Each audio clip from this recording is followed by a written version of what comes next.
con lén bay, con lén la đà, tựa bày tên nữ trong cung nhà tình. Cha cha cha. Xuân ngất ngây, xuân có hương hoa, nàng xuân đến với bao nhiêu say mê yêu đương đậm đà. Tia nắng mai, tia nắng mai, tia nắng chan hòa, bầy lộc non biết xanh trên cành thành. Cha cha cha. Gió phất phơ rơi nhẹ làm rơi cánh hồng đào, xíu xiết chim non truyền cánh cây đó ồn ào. Nàng ngồi hóng tóc bên hiên nhà, chàng nhìn mây trắng bay xa mờ, tuyệt vời trong bức tranh xuân nhà tình. Cha cha cha. Em ước mơ, em ước mơ, em ước mơ không, tuổi xuân má đắm đôi môi em xinh duyên như nụ hồng. Em ước mơ, em ước mơ, em ước mơ gì? Một trời xuân có chim ca vàng mừng em vô quy.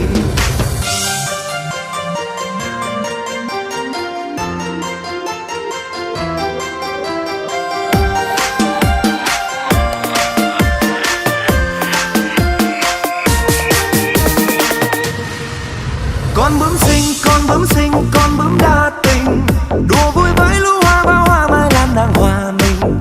Con lén bay, con lén bay, con lén la đà, tựa bày tên nữ trong cung nhà tình. Cha cha cha. Xuân ngất ngây, xuân có hương hoa, nàng xuân đến với bao nhiêu say mê yêu đương đậm đà.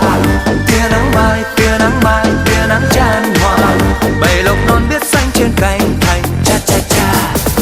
Gió phất phơ rơi nhẹ làm rơi cánh hồng đào, xíu xiết chim non truyền cánh cây đó ồn ào.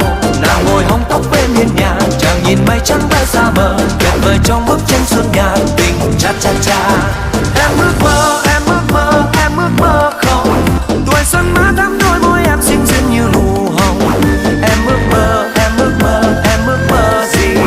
Một trời xuân có chim ca vàng mừng em vô quy. Gió phất phơ rơi nhẹ làm rơi cánh hồng đào, xíu xiết chim non truyền cánh cây đó ồn ào.